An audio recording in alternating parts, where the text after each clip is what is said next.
Grabando. Arrancamos entonces la segunda parte de la clase de hilos y microkernels, ya con este tema, ¿no? Vimos lo que son los hilos, vimos el beneficio que se espera obtener, cómo están estructurados por dentro, y ahora vamos a hablar de una clasificación que siempre nos gusta contar, que es la de los hilos de kernel y los hilos de usuario, ¿sí? KLTs y ULTs. Dependiendo de cómo estén implementados los hilos y de si hay o no un involucramiento del sistema operativo, va a ser la implementación en qué categoría cae, y eso va a determinar algunas características puntuales, algunas ventajas y algunos problemas a considerar. Así que vamos a ver ellos. Si tenemos KLTs, los KLTs son aquellos que son administrados por el sistema operativo, ¿sí? El sistema operativo los conoce, los crea, los destruye, ¿sí? Tiene un pleno conocimiento. Y por lo tanto, el planificador de corto plazo del sistema operativo, que lo que vimos en la clase pasada, ¿sí? Con sus algoritmos y todo eso, dejan de planificar los procesos como entidades absolutas, sino que empiezan a planificar los hilos, los KLTs, ¿sí? De kernel de cada proceso, ¿sí? Entonces el sistema operativo solo planifica hilos. Podemos imaginarnos que en la lista de ready y en bloqueados tenemos hilos de diversos procesos, todos mezclados, y entonces el sistema operativo va eligiendo quién ejecuta primero, los va ordenando, los bloquea. Entonces, la planificación de corto plazo cambia el foco. De planificar al proceso completo, pasa a planificar directamente los hilos, porque son donde está realmente la unidad de ejecución. Como el sistema operativo administra los hilos, entonces las primeras ventajas tienen que ver con que lo que podía hacer un proceso lo puede hacer el hilo de kernel, ¿sí? Esto es, los hilos de kernel pueden ejecutar cada uno en un procesador distinto, ¿sí? Porque como es el sistema operativo el que planifica al hilo, puede decidir que vaya a un procesador o a otro, eh, como pasaba con los procesos, y al igual que los procesos, puedo tener hilos en múltiples estados, o sea, mientras un hilo de un proceso se bloquea porque hace una entrada-salida, otro hilo de ese mismo proceso puede no estar bloqueado y estar ejecutando, ¿sí? Eh, Estos no son ventajas per se comparado con una arquitectura de solo procesos monohilo, porque ya teníamos esto en esa arquitectura, pero sí va a ser una ventaja comparado con los ULTs que vamos a ver en el próximo slide. Por eso acá los planteamos un poco como ventajas. Ventajas comparados con los ULTs. ¿Está bien? Así que ahora va a terminar de quedar claro. Las contras o ventajas comparadas con los ULTs son justamente que al ser administrados por el sistema operativo, ¿qué tenemos? Cambios de modo, tenemos modo kernel, modo usuario, cambios de contexto. La creación de un hilo implica una llamada al sistema operativo, una syscall, ¿sí? Tenemos mayor overhead, inevitablemente. ¿Ok? Eh, ¿Hasta ahí estamos? ¿Qué pasa entonces con los ULTs? Si yo en vez de tener hilos de kernel, tengo hilos de usuario. El principal cambio es que la administración de ese hilo ya no está hecho por el sistema operativo, sino que está hecho por una biblioteca, ¿sí? Un conjunto de funciones, una library, un framework, eh, que el proceso incorpora y que ejecuta, y que crea esos hilos y los administra. ¿Eso qué genera? Que la administración entonces esté hecha dentro del espacio de usuario. ¿Está bien? No hay involucramiento del sistema operativo en la administración de los ULTs. Entonces, primera consecuencia tiene que ver con la planificación. Ahora tenemos, si nosotros tuviéramos ULTs, simplemente, un proceso tuviera ULTs, el sistema operativo no podría planificar esos ULTs porque no tiene idea ni siquiera que existen. ¿Ok? El sistema operativo planificaría al proceso en su totalidad, o a lo que cree es un único hilo de kernel, que sería medio lo mismo. Pero los hilos de usuario, administrados por la biblioteca de usuario, pueden tener y probablemente tengan algún tipo de planificación interna que solo esté manejada en el ámbito dentro de ese proceso, ¿no? Ese proceso tiene una biblioteca, creó 3 hilos, y bueno, ¿quién va primero de los 3 hilos de esa biblioteca dentro del proceso, ¿no? Entonces vamos a decir que comúnmente podemos llegar a tener una doble planificación. El sistema operativo planificando al proceso completo, y al mismo tiempo, dentro de ese proceso, la biblioteca planificando cada uno de los hilos que haya de usuario. ¿Está bien? Doble planificación ocurriendo al mismo tiempo. Eh, eh, en la clase práctica del sábado que viene, que vemos planificación, ahí vamos a ver de vuelta, ahí les va a tocar practicar haciendo diagramas de Gantt para, de alguna manera, consolidar el conocimiento de los algoritmos de planificación, y hay algunos ejercicios que son de planificación con hilos, y ahí vamos a terminar de entender qué implica esto, ¿no? ¿Cómo entendemos esta doble planificación, ¿no? Entonces, ¿cuáles Una son las consulta. ventajas de...? Sí, Todos los hilos tienen que ser del mismo tipo, ¿no? puede haber una combinación. Ahora, cuando avancemos en los LEs, vamos a ver si se combinan, cómo están relacionados. Pero, para responderte rápido, podrías tener en un proceso KLTs y ULTs. Eso podría pasar, ¿sí? Dame un segundo y lo profundizamos. Si yo tengo ULTs, entonces, ¿qué ventajas tendría con respecto a los KLTs, los que vimos antes? Bueno, la más importante tiene que ver con el mínimo overhead, ¿no? No tengo involucramiento del sistema operativo, no hay syscalls, no hay cambio de modo, no hay cambio de contexto a nivel sistema operativo proceso, digamos, ¿no? Esa es la gran, gran, gran ventaja. ¿Eh? Y después otras interesantes también son a la biblioteca, un poco por necesidad, verse obligado, igual no siempre es así, pero podría, a tener su propia planificación. Eso le permite a una biblioteca que está hecha por alguien externo al sistema operativo elegir el algoritmo de planificación que quiera, ¿no? Y entonces yo puedo tener unos hilos de usuario con un round robin super potenciado que calcula la raíz cuadrada de no sé qué, y eso lo hace más bueno. Y de golpe esa planificación en hilos de usuario la puedo tener en cualquier sistema operativo donde pueda poner esa biblioteca. No dependo del sistema operativo. ¿Está bien? Entonces, eso es una ventaja. Puedo tener una planificación propia, distinta, más optimizada, ¿no? Por supuesto, siempre va a aplicar para los hilos de usuario de esa biblioteca, nada más. Y una tercera interesante es que si la biblioteca, digamos, acá hay un if importante para esta última ventaja que está bueno que tengan presente, yo debería haberlo puesto en las notas. A ver. No, el sistema se lo pusiste en las notas. Puse cosas en las notas, pero no puse esta y no puedo editarlas. Bueno. Eh,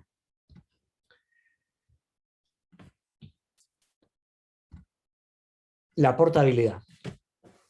¿Qué significa esto? Si la biblioteca está basada en funciones estándares, ¿sí? En funciones que pertenecen a bibliotecas estándares, las funciones que pertenecen a bibliotecas estándares, o sea, las bibliotecas estándares, hacen que un programa sea portable, porque esa función estándar, esa biblioteca estándar en todos los sistemas operativos que esté instalada, digamos, respeta la misma especificación. ¿Sí? Hablamos mucho ya de la biblioteca estándar de C, que tiene funciones como printf, como puts, como strlen, como scanf. Todas esas funciones pertenecen a la biblioteca estándar que uno la puede encontrar en Linux, en Windows, en Mac. ¿Sí? Entonces, si mi programa llama a esas funciones, es portable, porque yo puedo llevar ese programa a otro sistema operativo y la biblioteca estándar la voy a encontrar, y si no, la tengo que instalar, ¿no? Entonces, si mi biblioteca de hilos de usuario solo usa bibliotecas estándares, puedo lograr que mi programa que usa hilos de usuario sea portable, ¿no? Y eso está bueno. La portabilidad nunca es perfecta, ¿sí? Pero está bueno, ¿no? Bueno, y las contras son los mismos ítems que con los KLT eran las ventajas, digamos. no puedo tener que dos hilos se ejecuten en procesadores diferentes al mismo tiempo. ¿Por qué? Porque es el sistema operativo el que asigna un hilo de ejecución a un proceso a un procesador, y si los hilos de usuario entonces no son conocidos por el sistema operativo, no hay manera de que el sistema operativo pueda decir, ok, el hilo 1 de usuario del proceso va acá, y el hilo 2 de ese mismo proceso va al otro procesador, porque no los conoce. Lo que va a hacer el sistema operativo es decir, ok, todo este proceso va al procesador 1. ¿Sí? Y adentro vas a tener los hilos ejecutando en serie. ¿Sí? Y la otra desventaja es la misma idea, ¿no? ¿Qué pasa si un hilo de usuario realiza una operación bloqueante? Es bloqueante porque haces una syscall bloqueante. Entonces, una llamada al sistema operativo, y el sistema operativo, ¿qué ve del otro lado? Que un proceso le realiza una syscall bloqueante. Entonces, bloquea el proceso completo. ¿Está bien? Entonces, vos podrías tener hilos de usuario que estaban listos para ejecutar y no ejecutan. ¿Está bien? Profe, una consulta. Dígame, sí.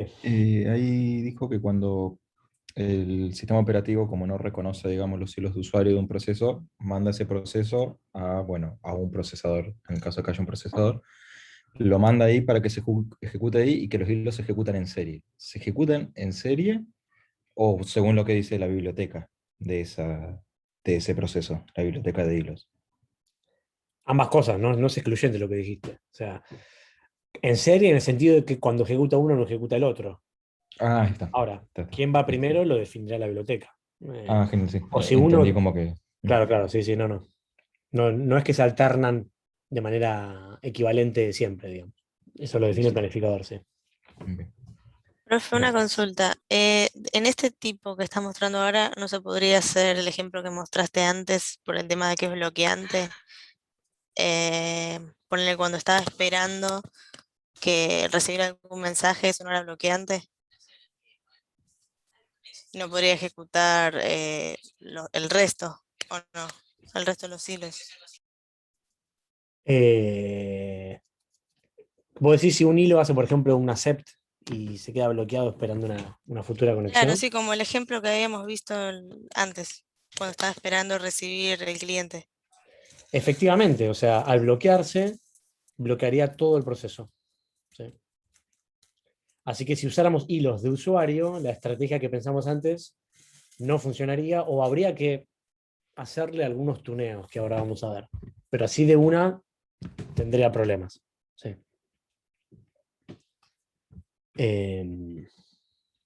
Creo que ahora mismo vamos a ver un poquito cómo arreglar esto, si no recuerdo mal. Bien. En las notas hay, ustedes la están viendo, ¿no? Porque yo estoy compartiendo toda la pantalla, todo el escritorio. Hay algunos ejemplos de hilos de usuario. En el Linux hay unos que se llaman GNU Portable Threads, que son un poco los más conocidos de Linux. Acá está, bien de Linux ahí, de la vieja época, de la vieja escuela. No sé si esto se sigue manteniendo o no, la verdad, porque veo acá que dice 2006. Pero era el ejemplo más grande que teníamos de hilos de usuario pelados para usar, digamos. Acá dice que es portable, ¿no? Vemos justamente porque se basa en POSIX y ANSI-C, ¿no? Te dice cómo hacen el scheduling, todo, ¿no?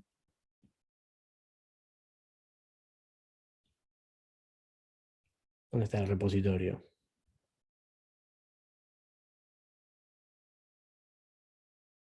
No lo veo.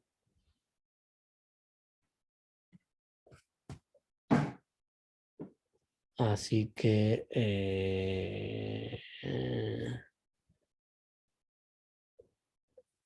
bueno, no importa. Pero bueno, ese es un ejemplo, ¿sí? Y ahí doy algunos más, ¿sí? De otros... no bibliotecas de hilos, pero entornos donde se usa la estrategia de hilos de usuario, con otros nombres, pero con la misma idea, digamos, ¿no?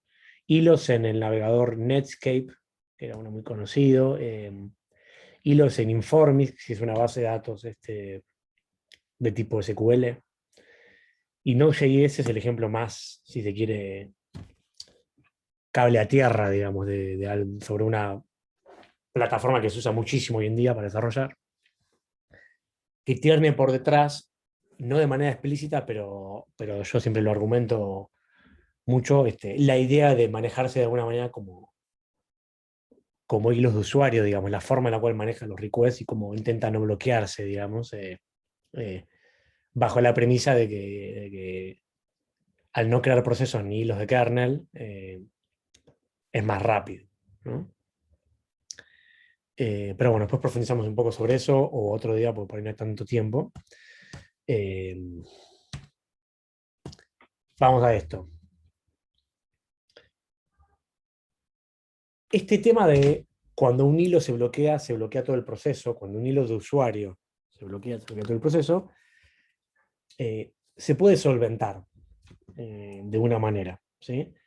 Usando una técnica que que le llamamos jacketing. Una técnica que a veces está, a veces no, ¿sí? Si no está, vale la desventaja que decimos, pero cuando está, permite evitar este tema de que se bloquee todo el hilo. Entonces, antes de hablar de jacketing hay que hablar del tema de interceptar las llamadas al sistema. Típicamente cuando uno usa ULTs, es una práctica común. En vez de realizar las llamadas al sistema de manera directa, llamar a otra función, lo que antes habíamos denominado como un wrapper, ¿sí? Es esto mismo, que lo único que haga sea terminar llamando a la syscall, ¿no? Pero que haga de intermediario. Una especie de interceptor ahí en el medio, ¿no? Si hacemos eso cuando estamos usando bibliotecas de usuario, eso permite que la biblioteca de hilos sepa que se está por realizar una llamada al sistema que podría bloquear a todo el proceso, ¿no? Y el hecho de saber eso le permite tomar algunas decisiones de planificación que de otra manera no podría saber, ¿no? Acuérdense del famoso lema del filósofo Linus Sócrates, ejecuto y luego existo, ¿no? Si la biblioteca de usuario no puede estar ejecutando, no puede planificar nada, ¿sí? Entonces, si yo estoy dentro de un hilo de usuario y de golpe llamo a la función receive de sockets, la biblioteca nunca se enteró. ¿Está bien? Pum, bloqueé todo. Ahora, si la biblioteca me dice, mira, si vas a usar sockets, no llames a receive. Llama a esta función que se llama user threads read, supongamos. Yo voy a llamar a receive después, pero antes voy a hacer algunas cosas que me sirven porque estoy en un hilo, administrando los hilos y voy a ver qué pasa, voy a ordenar la lista de hilos listos para la próxima vez y bla, bla, bla, bla, bla. Entonces es común tener esta idea de que cuando uno programa con hilos de usuario, llame a un montón de wrappers que son intermediarios antes de las syscalls. Entonces, ¿qué me permite interceptar estas syscalls? Tener más opciones de administración para la biblioteca. Depende de que el programador lo haga, obviamente, porque yo cuando estoy programando mi hilo, por ahí no llamo a la función y ya está. Y tercero, interceptar las syscalls habilita el uso de esta técnica que ahora vamos a pasar a describir, la técnica de jacketing. ¿Sí? ¿En qué consiste en esencia esta técnica?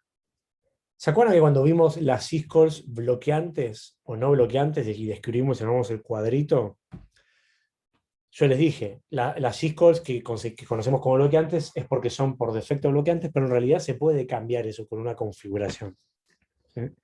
Y vimos qué pasaba cuando cambiábamos eso y se comportaba de manera no bloqueante. Lo que hace Jacketing es eso.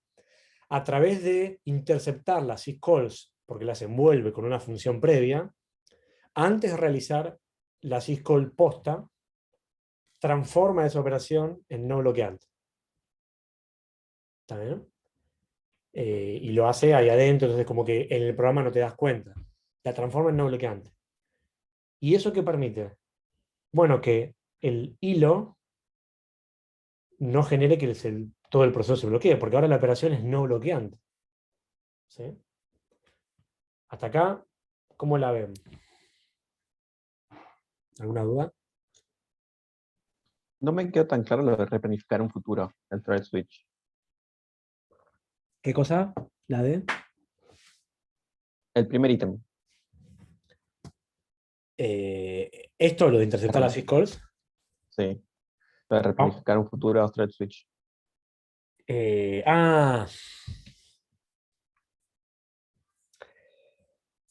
Lo tengo que explicar con un gráfico, esto mejor. Pará.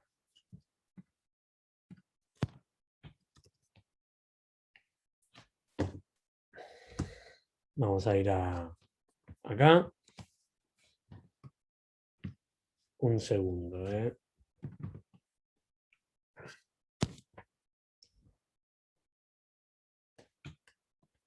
Abrimos mi dibujador loco.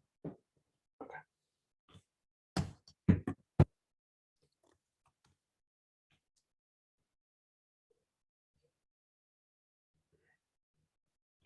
Ahí va.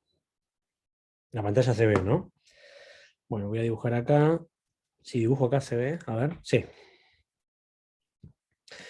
Diagrama de Gantt, ¿sí? ¿Te acordás de ese? ¿Sí? Tenemos el tiempo y acá dibujábamos que ejecutaba un proceso, después hacía una entrada-salida, ¿está? ¿Nos acordamos de eso? Después acá decíamos que empezaba el proceso 2, ¿está bien? ¿Hasta ahí estamos? Sí.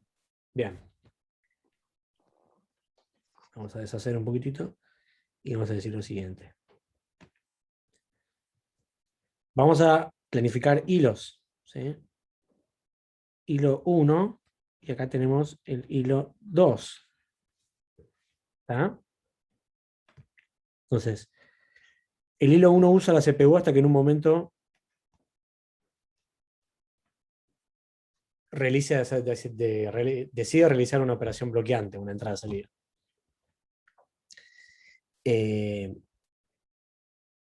La realiza, ¿no? Olvídate del jacketing, ¿no? ¿Qué pasa con esto de interceptar o no interceptar? ¿No? Si no tenemos jacketing, sabemos que este hilo de acá, este hilo de acá, no puede ejecutar, ¿sí? O sea, en este momento no puede ejecutar. ¿Por qué? Porque se bloqueó todo el proceso. ¿Está bien? Acordémonos que todo este proceso, todos estos hilos, pertenecen a un mismo proceso. Vamos a llamar el proceso A.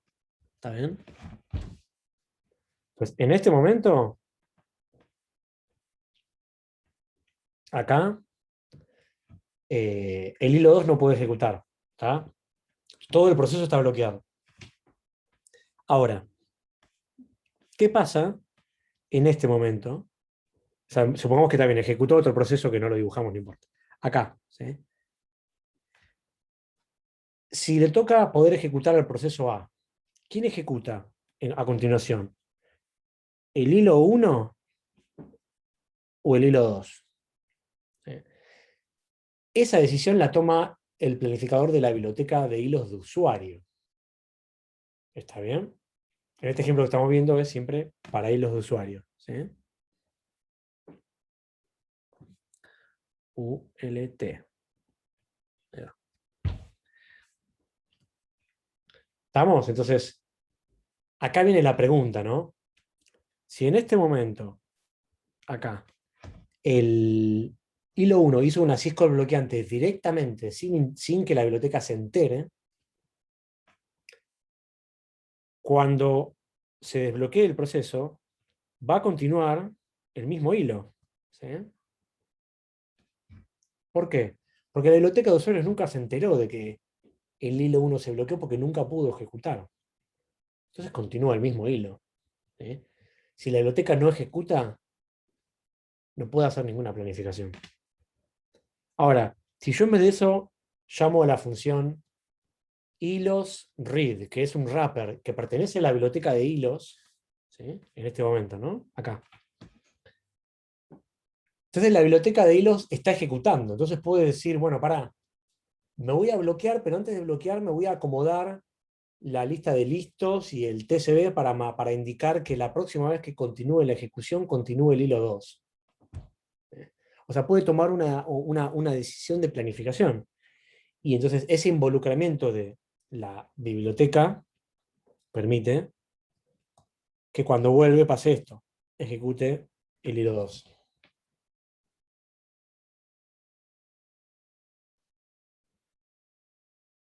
¿Clarificó o no se entendió nada? Sí, clarificó. Bien, ahora con este gráfico próximo va a ser mejor todavía. Y aparte, mira cómo dibujé, ¿eh? Qué capo, ¿eh? Vamos acá.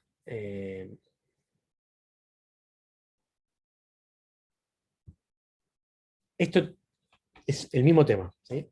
A ver si acá todavía queda mejor. Syscalls, interceptadas o no interceptadas, ¿sí? Tengo acá un proceso. ¿Está bien? ULT1, lógica de negocio del tipo feliz, ¿sí? ¿Cómo sería que haga una syscall directa al sistema operativo? Bueno, el caso 1, ¿sí? Así, pum, ejecuto directamente un read, ¿sí? Podemos ponerlo con el ejemplo, ¿no? Con esto estoy spoileando esto, pero bueno. Y acá, bueno, no va a entrar este, pero no importa.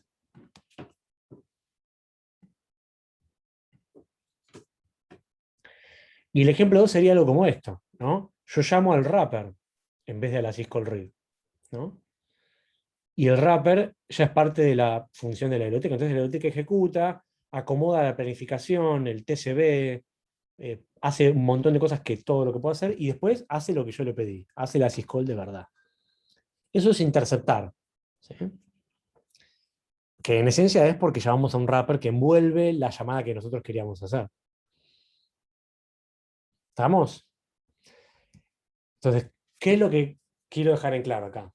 Esto es interceptar las syscalls, ¿no? Que es algo que comúnmente se hace o se pone a disposición en los hilos de usuario. ¿Sí? Interceptar las syscalls permite hacer una mejor administración de la biblioteca, replanificar un futuro thread switch. O sea, ¿qué significaba esto? Replanificar el futuro thread switch era esto, ¿no? Era decir, che, ¿quién va en el futuro? ¿Este de acá o este de acá? Si llamé a un wrapper, la biblioteca pudo decidir de acuerdo a su algoritmo y decidió este. Si no llamé al wrapper, la biblioteca no pudo decidir qué pasaba después. Eso era replanificar el futuro, ¿sí? Entonces, permite eso.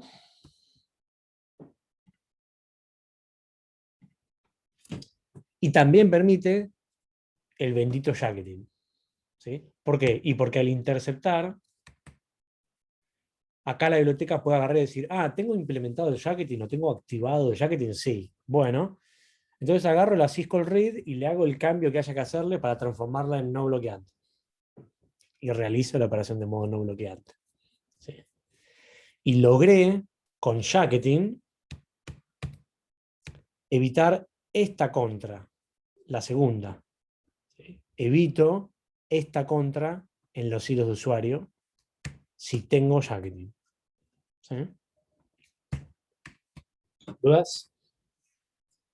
Sí, una consulta.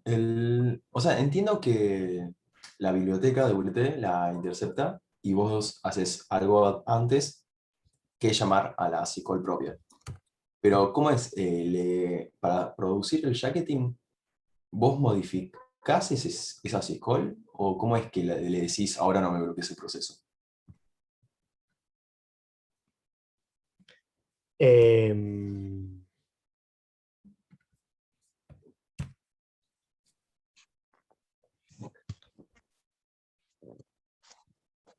¿Eso puede explicar o pregunto, sí. no? Preguntámelo de vuelta, por las dudas. O sea, nosotros tenemos la biblioteca WT que lo que hace es, bueno, en vez de llamar a la syscall de una del sistema, que le pega al sistema operativo y es bloqueante, o sea, no llamamos a read, sino que llamamos una función dentro de nuestra biblioteca. Esta va a hacer unos pasos antes y después llama a una syscall. Lo que no entiendo es si es modificada para que no sea bloqueante o cómo Sí, hace Jack. está modificada para que sea no bloqueante. Es la misma función modificada para que sea no bloqueante. A ver, ¿cómo se hace la modificación? Yo, a efectos del ejemplo, eh, yo pondría esto. O sea, esto sería, si bien no se implementa así, esto sería perfectamente válido. Esto no lo tengo como quería, pero que es, sería perfectamente válido decir que le mandás un parámetro a la función read donde le decís comportate de manera no bloqueante. ¿Sí? Ah, ok. No es que modificás, o sea, si otro usa read, no es que ya está Correcto, modificado. Ah, ok, exactamente. Lo haces para vos, lo haces para vos. En Linux, la posta no es hacerlo como un parámetro, sino lo que hace es modificar el descriptor. Es como que el descriptor, el socket, tiene información asociada sobre cómo comportarse.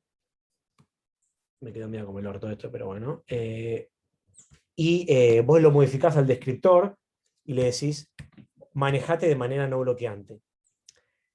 Pero ese descriptor corresponde a tu socket, nada más. ¿Entendés? O sea, ok. otros sockets. No involucra a nadie más. Exactamente, exactamente. Una consulta. Sí. Ahí sería un hilo la Siscal, y bueno, en caso de que haya jacketing, el proceso no se bloquearía. El hilo al pedir esa Siscal sí se bloquearía, y la biblioteca de hilos elegiría otro hilo para ejecutar, ¿o cómo sería? En el caso 1 decís, No, en el 2, con jacketing. con jacketing. Pasa, el hilo que hizo la operación sí queda bloqueado, pero otro hilo continúa su ejecución. Ah, está bien. Exactamente. Sí, sí. Gracias. De nada. Mientras más preguntas, más tiempo me dan para dejar esto bien. Bueno, nada más. Bien. Seguimos entonces. Basta, Esteban, ya quedó perfecto. Listo, ok.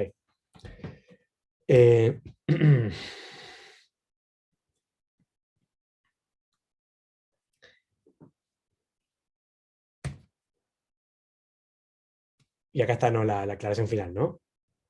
En el caso de que haya jacketing, entonces la syscall es convertida en no bloqueante. Claro, por acá yo puse la intercepción, ¿no? Bueno. Combinación. Algo que habían preguntado hace un rato. ¿Se pueden combinar los KLTs y los VTs en un mismo proceso? Sí. ¿Cuál sería el propósito de hacer algo así? Intentar obtener los beneficios de ambas estrategias, ¿sí? Efectivamente permite obtener beneficios de ambas, pero no es gratis. Tendrás teniendo una arquitectura un poco más compleja, ¿no? Ahí está un poco en las descripciones. Y cuándo puede tener sentido tal vez hacer algo así. Estos gráficos lo muestran bastante bien. Digamos, este me lo robé el Stalin y está muy bueno, ¿no? Si tenemos hilos de usuario, estamos parados acá, ¿no? Un proceso, ¿sí? El sistema operativo ve una sola cosa, pero en el espacio de usuarios hay en realidad muchos hilos, ¿no? Manejados por la biblioteca. Este gráfico es muy, muy, muy, muy bueno, ¿sí? Si tenemos hilos a nivel kernel, estamos parados acá, ¿no? Entonces el sistema operativo de este lado conoce los 3 hilos, los planifica, bla, bla, bla. Y un esquema combinado es un esquema como este, ¿sí? Donde yo puedo tener, por ejemplo, 2 hilos de kernel, pero después esos hilos de kernel se mapean con distintos hilos de usuario que no son necesariamente la misma cantidad que los hilos de kernel. Igual ahora me doy cuenta de que esto no está tan bueno, en realidad. Esto no es tan real. Esta flecha. No sé, es que se unen, digamos. En realidad cada hilo de kernel tiene sus propios hilos de usuario. Eso es más posta. Pero bueno, no importa. Tendría que ser, profe, como, o sea, dos líneas rectas y, por ejemplo, que una reciba dos hilos de usuario y otra. Claro. Acá, tipo, como este de acá, que sale una para acá y una para acá. Claro. Y de acá sale una para acá, ponele, y acá una sola. Esta que se unen es medio raro, ¿no? No es así esto. No. Profe, ¿y no será porque, bueno, no sé, ambos hilos, no, conocen los hilos de usuario? los hilos de kernel conocen todos los hilos usuarios. Cada hilo de kernel está separado uno del otro, o sea, está bien, los hilos de kernel tienen en común la data del proceso, eso no cambia.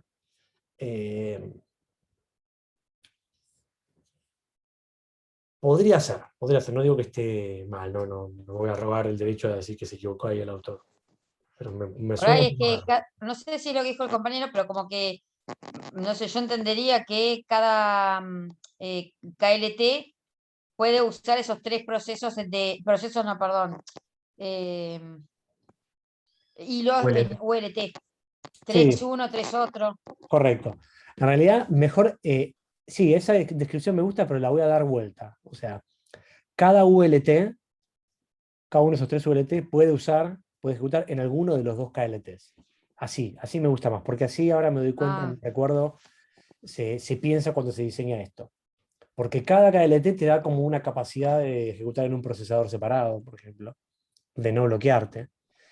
Entonces, me gusta eso, solo que te lo doy vuelta. O sea, repartís los ULTs que tenés para ejecutar en los KLTs que vos quieras, ¿no? Ajá. De acuerdo a tus criterios, ¿no? Decir, bueno, este ULT es muy importante, bueno, lo pongo aislado en un KLT, por ejemplo. Bueno.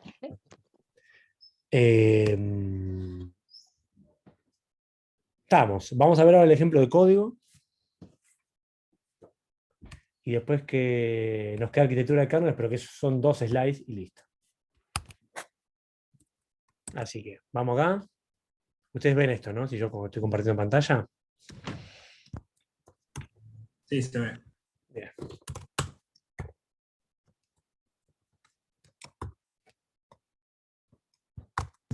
Ahí va, Un ¿no? comentario que voy a hacer rápidamente, sí, pero es más una anécdota que otra cosa. Los que hayan trabajado o conozcan algo de Node.js habrán visto que se jacta de ser un solo proceso single thread. Y si uno después lo usa en la ejecución, uno se da cuenta de que es muy probable que todo se maneje con un solo thread por las mismas cuestiones que estamos hablando ahora, ¿no? En sistemas operativos en general. Lo que sucede es que a veces la bibliografía no se diferencia entre thread y thread de kernel. Entonces, cuando dice, por ejemplo, que Node no tiene es single thread, que no usa múltiples hilos, en realidad se refiere a que no usa múltiples hilos de kernel, pero sí tiene hilos de usuario. Así que, bueno, es una cosa a tener en cuenta cuando lean más adelante, ya pasando la materia, que algo es single thread o no. Fíjense qué tipo de thread son, porque a veces se distinguen y a veces no. Nosotros hacemos esta distinción basado en la bibliografía que utilizamos, ¿no? De los libros de Silverchair y Stalin. Pero no siempre tal vez se define de esta manera. A veces se habla de threads solamente y hay que saber por el contexto si se refieren a threads de usuario o de kernel.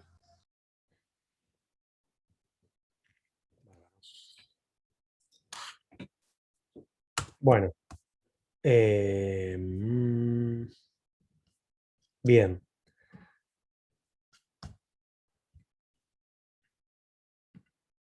Un segundo que quiero ver que...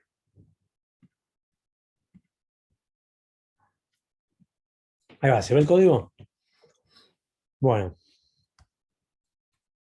Espero que la respuesta sea sí. Acá tenemos un programita. Main. Vamos a ver cómo se crean hilos en Linux. ¿Okay?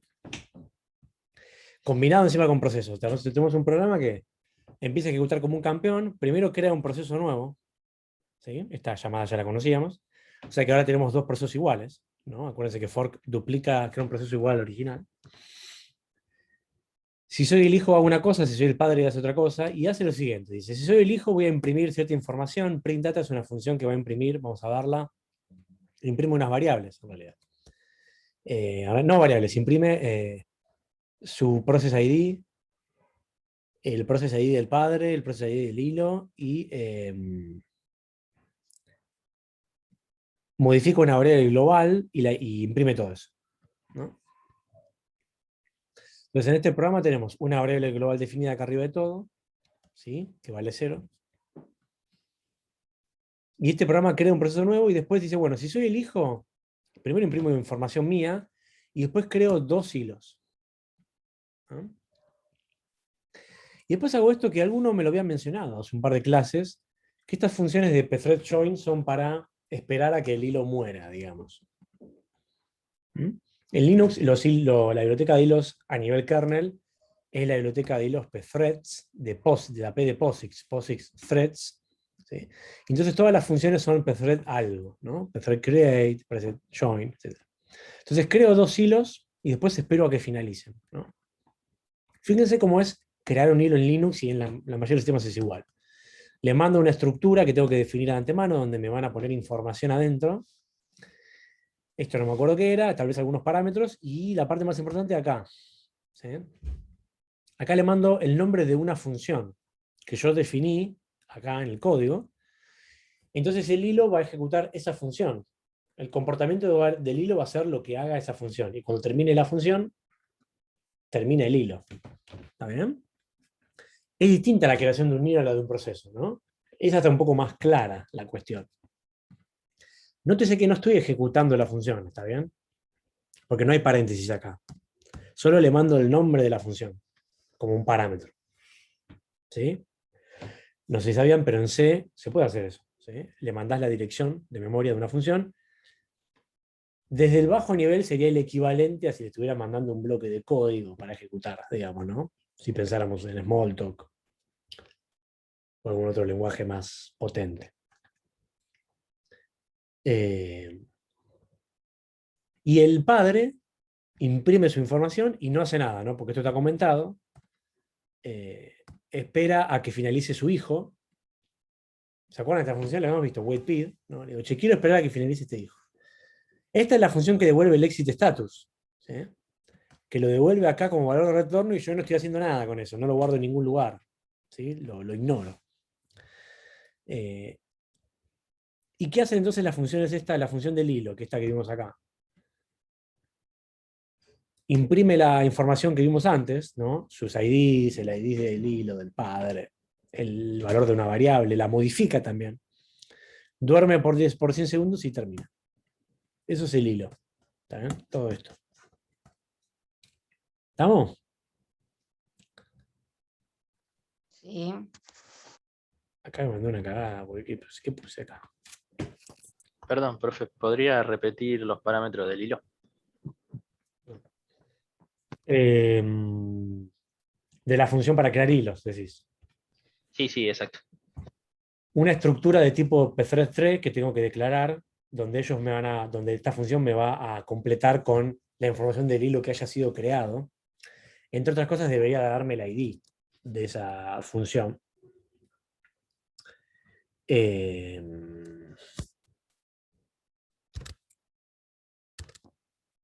sé si puedo buscar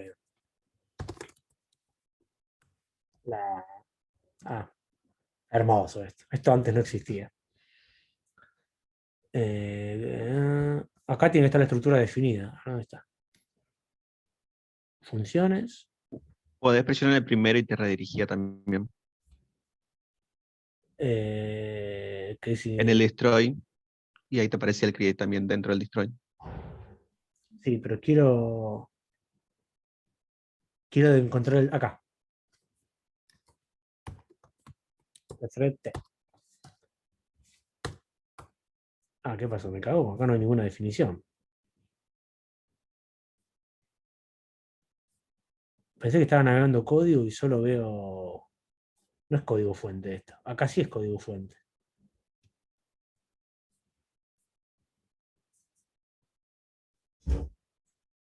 Vamos que se puede. Esta me gusta más.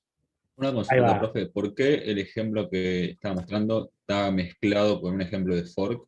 ¿Era por alguna razón específica? Claro, yo quiero que ahora, cuando lo corramos, vamos a intentar identificar cuáles son los procesos y cuáles son los hilos. Y combinamos la idea de un proceso que crea un proceso hijo y el proceso hijo crea unos hilos y vamos a tratar de ver esa estructura un poco más compleja. Era para eso. Acá, pthread T es la estructura thread pthread y pthread que es.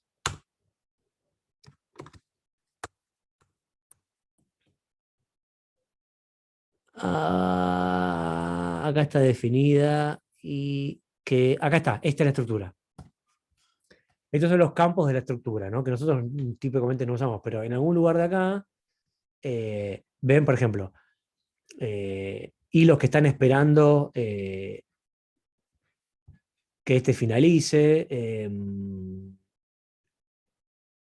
tiempos, cuestiones de señales, fíjense, para manejo de señales, el estado del hilo. Este es el campo. Esto, ¿vieron que en el PCB dijimos que se guardaba el estado del proceso? Hay algunos atributos, cuando tenemos hilos de kernel, que dejan de estar en el PCB y pasan a estar en el TCB. ¿Sí? Entonces, si tenemos hilos de kernel, el estado ya no es más el estado del proceso, no es el proceso el que está en ready o running, son los hilos de kernel los que están en ese estado. Entonces acá tenemos ese estado, ¿sí? Este campito que es un enum que está acá, que lo habíamos visto antes, ¿no? Ah, son estos, mira, running, mutex, wait, bla, bla. Y dentro de estos atributos yo sospecho que acá adentro debe estar el ID. ¿Sí? Ese que quería mostrarles que estaba guardado en algún lugar. Y bueno, están incluidos acá. No vamos a navegar tanto tampoco. Pero bueno, volvemos. Pues estamos viendo código. Sí. Bueno, defino esta estructura y después, acá no me acuerdo qué se manda, pero bueno, null, y el nombre de la función que quiero que el hilo ejecute. O sea, ¿qué hace el hilo? Hace lo que haga esta función. Esta función pertenece a mi código. ¿Sí? Yo lo tengo que haber definido acá en algún lugar, si no, no va a funcionar. ¿Sí? Y acá vemos claramente cómo creo dos hilos y los dos ejecutan la misma función. ¿Sí? Uso estructuras distintas para que se guarde de alguna manera el TCD en cada una. ¿Está bien? Pero los dos hacen lo mismo. ¿Sí? Ojo, cada uno tiene su stack y el flujo de ejecución no va a ser siempre el mismo. ¿Sí? En un momento uno va a estar por un lado, el otro va a estar por el otro. Acá en este código en particular no hay ningún if, así que todos eventualmente van a ejecutar las mismas sentencias, ¿no? Porque no hay nada raro acá. ¿Está bien? Pero mientras el hilo 1 está por acá, el hilo 2 puede estar por acá. ¿No? Pero el mismo... ¿Ese join lo ejecuta? Sí, acá. Y acá hace un join. Esto es, quiero esperar a que el hilo que cree el hermano 1 termine, y acá es, quiero esperar a que el hermano 2 termine. Y entonces me bloqueo. O sea, estas funciones son bloqueantes. ¿Sí?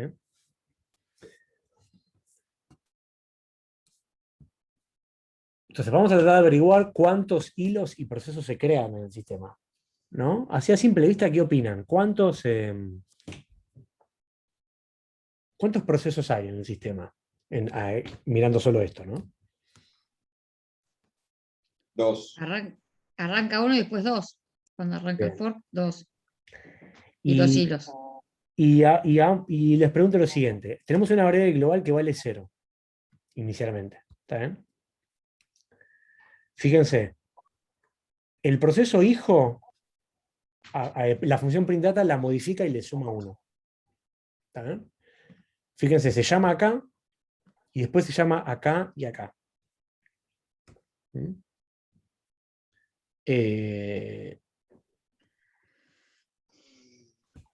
Y acá, ¿no? ¿Con qué valor va a quedar ese número, ¿no? La variable global que arrancaba en 0. En la del hijo con 3 y en la del padre en 1. Ahí va, muy bien. Dijiste una cosa clave, ¿no? La del hijo y la del padre. O sea, ¿qué es lo que quería resaltar? Hasta este momento, hasta acá, hay una única variable global, llamada global.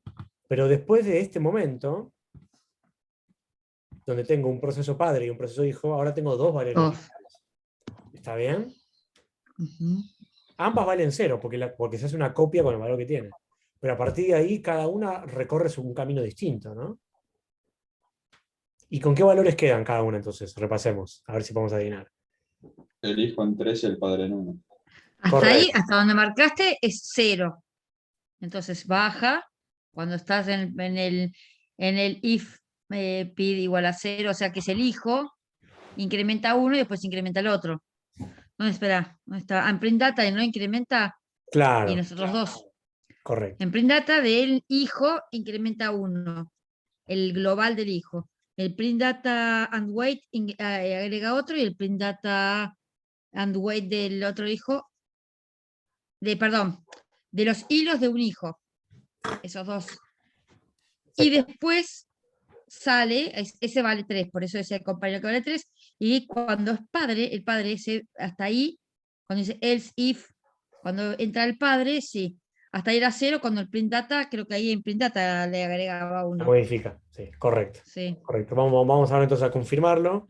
Se ve cómo es que los hilos comparten memoria, ¿sí? Porque hay una variable global y una vez que este hilo modificó la variable, este hilo de abajo va a ver esa variable modificada. Y si la vuelve a modificar, hay una nueva modificación más. ¿Está bien? ¿Cuántos hilos hay ejecutando acá, en total? En el máximo de hilos en un momento determinado. Pueden ser 3, que es uno que es el original, digamos, del proceso, y Correcto. los otros 2 creados. Correcto, 3 hilos en total. ¿Sí? Porque acuérdense que siempre se arranca con un hilo. ¿Sí? Y después el hilo creó 2 hermanos. Un hermano y una hermana. Bueno, ya hablamos demasiado, vamos a compilar. Esta compilación no va a funcionar de una, ¿sí? ¿Por qué? Porque el chamaco me dice, che, pará, ¿dónde está esta función? ¿Sí? Siempre que yo use una biblioteca, en realidad tengo que decirle al compilador, acá están las funciones de la biblioteca para que pueda encontrarlas y de alguna manera validar y pegar, ¿no? Nunca tengo que hacerlo para las funciones estándares porque esa se linkea automáticamente, pero no pasa eso con los hilos. Entonces tengo que agregar acá, eso probablemente en Eclipse ustedes lo tengan que hacer desde alguna configuración, pero es la misma idea. ¿Qué tengo que hacer? Mandarle un parámetro de la biblioteca, menos pthread. Y ahí compilé como un campeón. ¿Está bien? La biblioteca esa ya está instalada en el sistema operativo, ¿no? Si no tendrá que instalarla. Bien, vamos. Ejecutamos acá con felicidad y para lo que vamos a hacer es robarnos el comando pc3-p proceso. Bien. Vamos acá. Nos conectamos como campeones.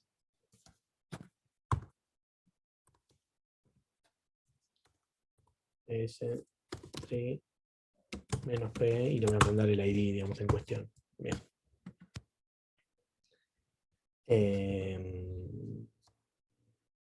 Ahí va. Primero ejecutamos, ¿no? Acá cada uno imprimió su variable, ¿no? Y están todos esperando. ¿Se ve acá? Variable global 1, 1, 2, 3. Sí. ¿Sí? Y ahí están todos esperando y en algún momento van a finalizar. ¿Sí? Y vamos a ver qué pasa acá. El primero de todos será, probablemente me interese 1793. Ahí tiene el TID. Ahí va. Ahí imprimimos el árbol de procesos.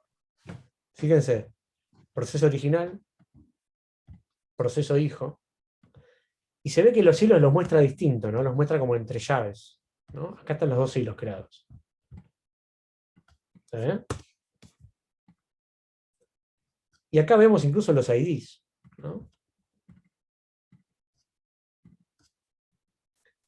ID de proceso, ID de proceso, ID de hilo.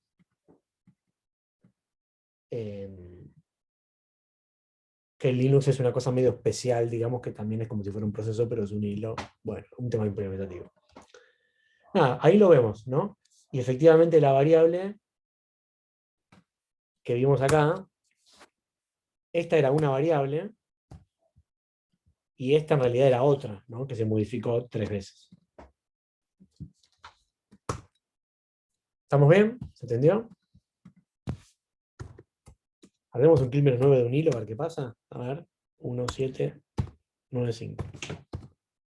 Ay, me cagó porque... Profe, pero Sí. entonces si tiene 3 hilos, ¿por qué imprime 2 nada más?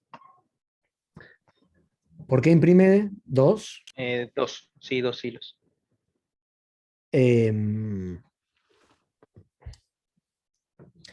Porque este es el tercero. Que acá Linux me lo muestra como un proceso, y es un proceso, pero adentro en realidad acá hay un hilo. ¿Sí? Linux solo te muestra los hilos extra que vos creaste de alguna manera. ¿Sí? Pero internamente, nosotros que lo estudiamos más cómo funciona por dentro, tenemos que entender que cuando este estaba ejecutando y todavía no había creado estos dos, este proceso ya tenía un hilo adentro. Si no, no tendría nada para ejecutar en realidad. Pero bueno, el que dibuja, digamos, la forma en la que se interpreta esto y se pinta con estos comandos, no te muestran el principal, te muestran los extras, digamos. ¿Está bien? Pero son 3 hilos. Estos 3 y este también es un proceso, ¿no?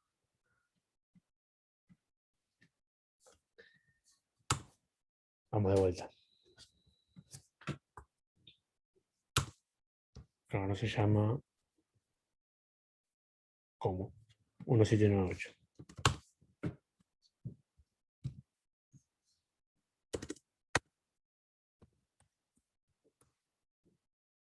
¿Qué pasó?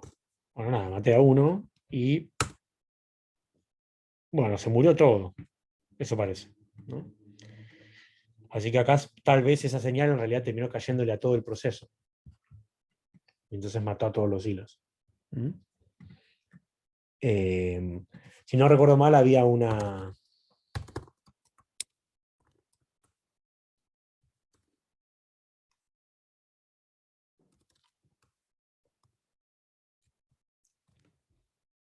función específica para mandar señales, que no me acuerdo ahora cómo se llama. Ahí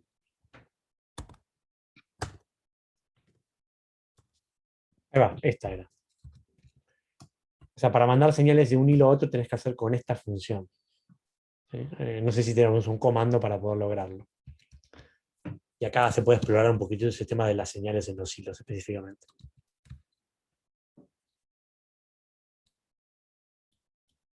Bueno. ¿Todo bien? ¿Se entendió?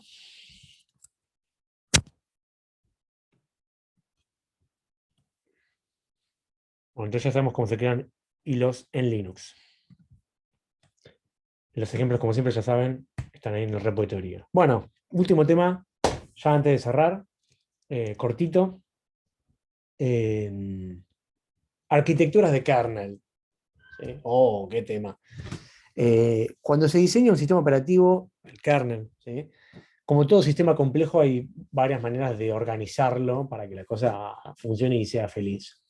Históricamente, al principio, cuando la gente empezó a programar, los sistemas operativos los programaban como de cualquier manera, como ustedes podrían estar programando el TP ahora, aunque espero que no, y que es agarrar y empezar a escribir todo el código en un archivo, todo junto, y que funcione y ser feliz, ¿no?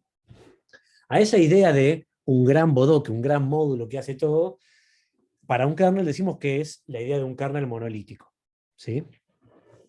Aplica para cualquier sistema, ¿no? Hay un único módulo que hace todo, ¿no? Entonces yo tengo acá todo el sistema operativo, y acá arriba las aplicaciones, en estos cuadrados que me tomé un rato largo para hacer y creo que quedaron bastante lindos, acá afuera, ¿no? Esto corre en modo usuario, acá todo el kernel. Entonces acá adentro pasan cosas como esta, ¿no? Mi kernel es un programa, entonces tiene sus variables globales que modifica, yo qué sé, y puede haber cualquier tipo de cuestión, ¿no? O sea, una función dentro del kernel claramente puede modificar la variable, ¿sí? Y otra función distinta también puede modificar la variable, ¿no? O preguntarla o consultarla. Entonces, definitivamente, este tipo de sistemas, a medida que tienen cada vez más código, cada vez más código, cada vez más grandes, pasa lo que pasa en cualquier sistema, ¿no? Se vuelven imposibles de mantener, ¿sí? Encontrar un error es difícil, tracear el error si hay una variable o algo que quedó mal.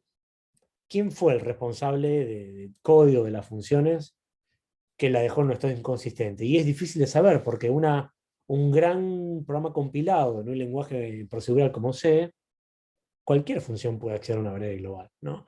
Conceptos como el de encapsulamiento no existen acá, digamos. Por lo tanto, el kernel monolítico se vuelve difícil de mantener, difícil de expandir. Si yo tengo que compilar el programa completo cada vez que hago un cambio, ¿no? Entonces, claramente, puede ser una buena idea partir eso en módulos o en pedazos y tratar de administrarlo de manera más separada, ¿no? Una estrategia interesante, pero no muy aplicada, es la idea de tener un kernel en capas, ¿no? Donde esta variante en particular, uno tiene las funcionalidades del kernel separadas en módulos, y cada módulo habla con el de abajo o con el de arriba y nada más, entonces ya hay como una comunicación limitada. ¿Está bien? Tenemos el modo usuario y acá está la parte de kernel, ¿no? Pero dividido en capas. ¿Sí? Algunos sistemas tienen una estrategia como esta, pero nunca es exactamente lineal, en el vertical, en el sentido de que cada módulo está arriba del otro, porque es medio imposible definir qué módulo debería hablar con quién, y muchas veces pasa que un módulo tiene que hablar con 3 o con 4 y es todo medio un quilombo, ¿no? Pero esta estrategia por lo menos le pone un poco de diseño y separa un poco las aguas, ¿no? Si yo tengo que cambiar a arreglar un problema de memoria, voy a ir a arreglarlo acá, en este módulo, y no tengo que recompilar todo de vuelta, ¿no? Y la última es la estrategia de microkernel, donde la idea es tener un módulo que corre en modo kernel bien chiquito, lo que se llama el microkernel, con una funcionalidad, un conjunto de funcionalidades mínimas, no todas las funcionalidades del kernel, sino las mínimas, las más esenciales, y después el resto de las funcionalidades que típicamente serían parte del sistema operativo, tenerlas, pero corriendo como procesos en modo usuario. Fíjense, acá tenemos procesos en modo usuario que manejan la memoria, que manejan los archivos, que manejan los procesos, ¿no? Hay algunas cosas que no van a poder manejarse en modo usuario, digamos. Todo lo que tenga que ver con manejo de interrupciones, manejo de dispositivos de entrada-salida, son cosas que tienen que correr en modo kernel porque hacen necesitan de una interacción directa con el hardware. Pero hay algunas funcionalidades que, si se piensan bien, pueden separarse un poco y no necesitan correr en modo kernel, ¿no? Acá en paralelo, acá no se ve, pero en paralelo, tendrían los procesos de usuario comunes, ¿está bien? Las aplicaciones de los usuarios, en paralelo con estos. No habría mucha distinción. Por supuesto que estos tendrían una vía directa para poder hablar con el microkernel, tal vez de manera un poquito más fluida. Y en el caso de querer comunicarse entre sí, un módulo con el otro, medio que lo pueden hacer, pero claro, como cualquier proceso, ¿qué pasa? Lo tienen que hacer a través del kernel. ¿Sí? No pueden hablarse directamente porque los procesos son entidades independientes, ¿no? Entonces este diseño, que por ahí es un poco más lindo desde el punto de vista de la mantenibilidad, ¿sí? Puede tener un poco más de overhead, ¿no? ¿Qué tiene de atractivo una arquitectura como esta? Y si se me hace percha este proceso que maneja archivos, no hay ninguna manera que impacte en el resto de los procesos, ¿no? El mismo problema, ¿se acuerdan que cuando veíamos las ventajas de procesos por sobre hilos? ¿Sí? Acá lo mismo, tener todo más segregado y encima de esto corriendo en modo usuario, el impacto de un crash, de que se infecte por un virus, es mucho más bajo que si se me infecta con un virus acá. ¿Sí? ¿Por qué? Porque si bien se supone que solo habla con este y con esta parte del código está corriendo en modo kernel. ¿Sí? Estar corriendo en modo kernel significa que sos Dios. Entonces, medio que si querés, escribís acá. O escribís acá. ¿Sí? Entonces acá todo el mundo tiene una navaja y puede hacer lo que quiera. Tengo ese riesgo. Acá no pasa nada si estos son procesos medio... La navaja solo les puede afectar a ellos, digamos, ¿no?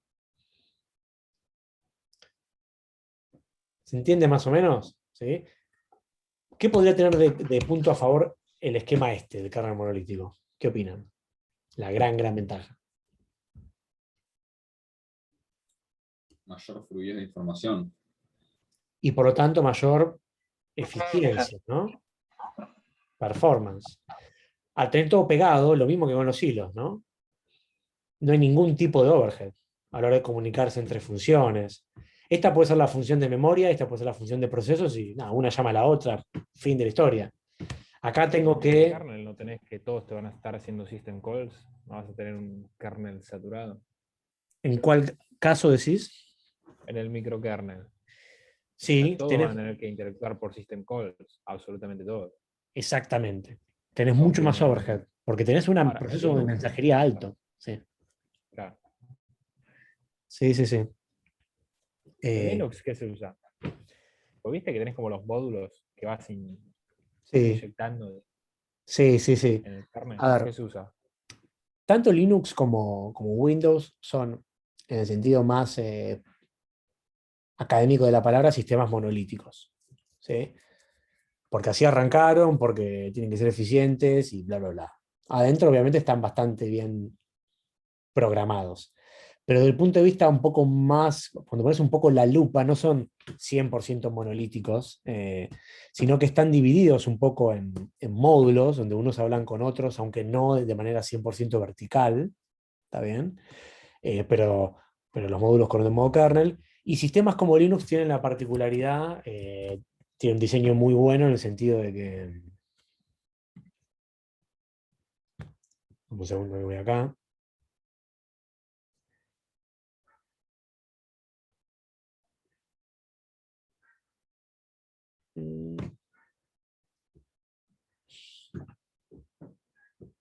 A ver si se ve el dibujo.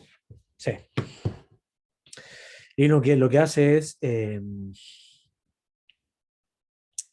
tiene adentro un par de módulos, digamos, ¿no? Donde unos hablan con otros, tiene esta estructura. Pero aparte, vos podés engancharle módulos externos, ¿no? Y esos módulos, que vos lo podés instalar, cosa con el sistema operativo corriendo, como que los levantás y los instalás. ¿Sí? Vos por ahí me mencionás esto porque te tocó hacerlo o lo investigaste alguna vez. Es muy común Sí, cuando o sea, uno por tiene que ejemplo, instalar un drive. VirtualBox. ¿Cómo? Viste que le instalás, por ejemplo, VirtualBox. Tenés que meterlo en caliente, el módulo. Claro. Podés hacerlo en caliente y no se rompe nada. Sí. O a veces es común si a alguno le tocó alguna vez, teniendo Linux, querer instalar el driver de algún parlante o alguna micrófono o alguna cámara o algún dispositivo raro que se compró y lo quería hacer andar en Linux y se quiere bajar, se baja de internet un driver bizarro porque ve que no anda por defecto y lo instala. Los drivers necesitan correr en modo kernel, digamos, tienen que poder laburar con el hardware y se instalan a través de los módulos. Entonces estos módulos, vamos a dibujarlos un poco mejor. Cuando vos los instalás, de alguna manera se pegan al kernel y entonces ejecutan en modo kernel, pero vos podés agregarlos y sacarlos en tiempo de ejecución. ¿Está bien? Entonces, todo esto en modo kernel, ¿está bien? Pero Linux tiene esa funcionalidad de poder extenderse en caliente. Entonces le agregás pedazos al kernel que corren en modo kernel y se los podés sacar también en tiempo de ejecución. ¿Sí? Pero en esencia, seguís teniendo un sistema monolítico, ¿sí? O con cierto diseño de algunas capas, pero bueno, no del todo 100% lindas desde el punto de vista teórico, pero por supuesto que funciona y funciona muy bien, ¿no? Digo, no por nada es el sistema operativo más usado del planeta, ¿no? Mac se supone que tiene una arquitectura un poco más de microkernel, en lo que dicen al menos, porque se basa en un kernel llamado Match, que era un microkernel. Y bueno, nada. Y ahí va un poco la cosa. ¿Sí? Bueno. ¿Más dudas que hayan quedado?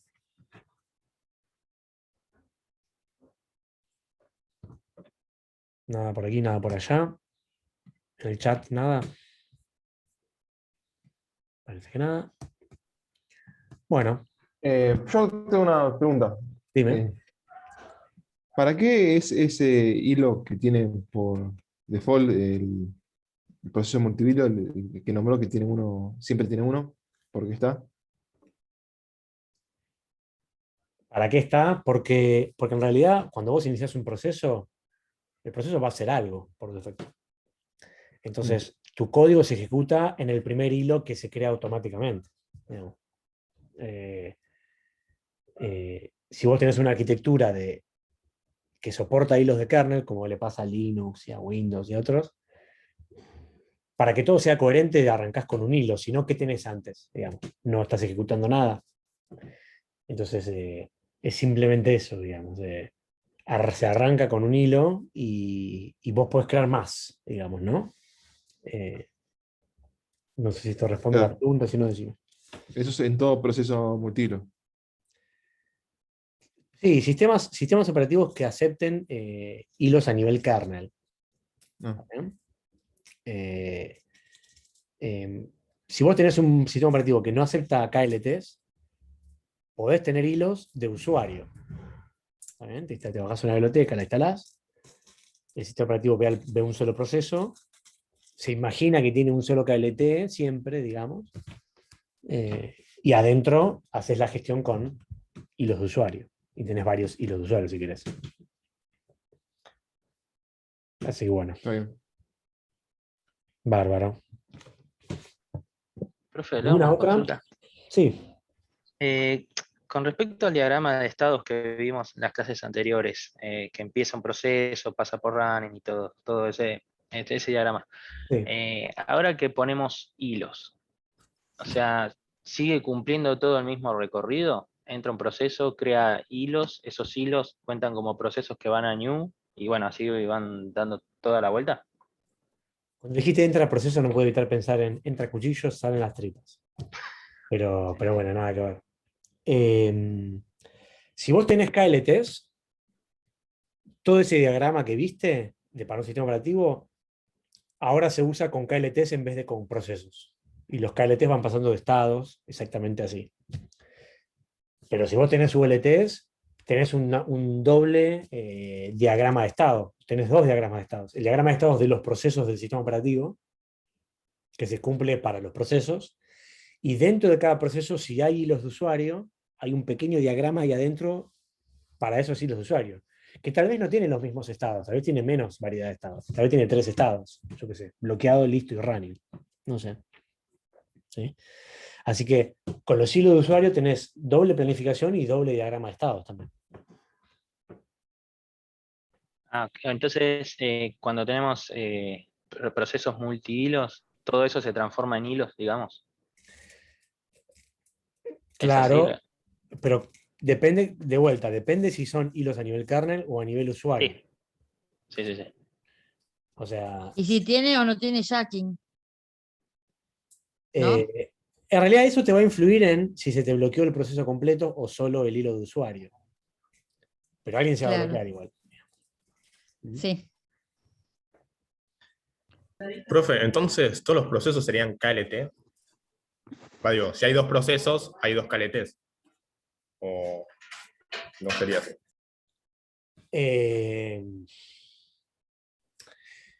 Desde el punto de vista hiper abstracto y filosófico, sí, pero en realidad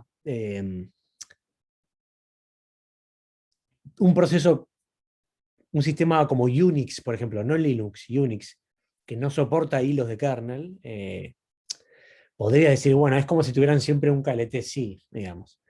Pero bueno, nunca puedes crear el segundo KLT. Así que tenés un proceso y nada más, con su único hilo de ejecución. Pero bueno, conceptualmente podrías imaginártelo así, para entender un poquito el funcionamiento, sí.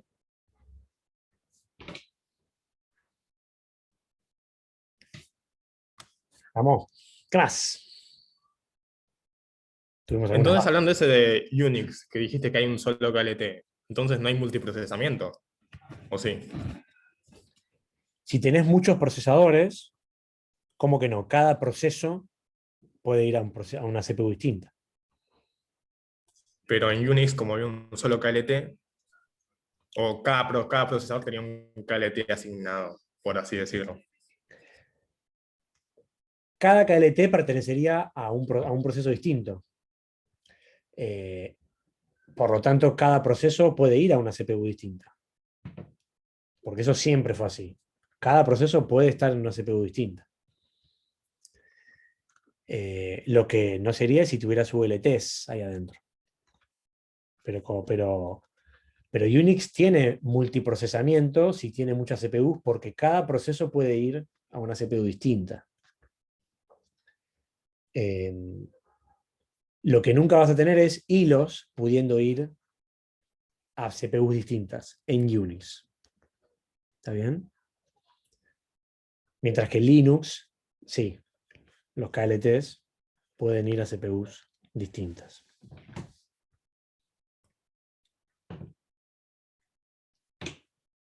No sé si esto, por ahí es un tema que todavía queda un poco en duda. Pero bueno, dime. Sí, quedó más o menos, y si no, repreguntame. No, quedó. Gracias. Bueno, voy a dejar de grabar y igual nos quedamos un ratito. Así que adiós.